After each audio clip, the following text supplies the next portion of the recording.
A few years prior, my mother had passed away, so I was wondering how should I stay positive during this trial and other hardships during my life? Pray to Allah Ta'ala that Allah Ta'ala comfort you, give satisfaction to your heart, and then pray for the higher status of your mother in paradise. And this is how you will be remembering her, and in this way you will feel that you still have close relation with her while you are praying for her. And then also say istighfar and seek Allah's help, so that Allah Ta'ala help you.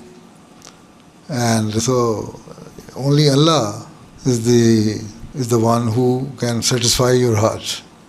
So you seek Allah's help all the time in your prayer.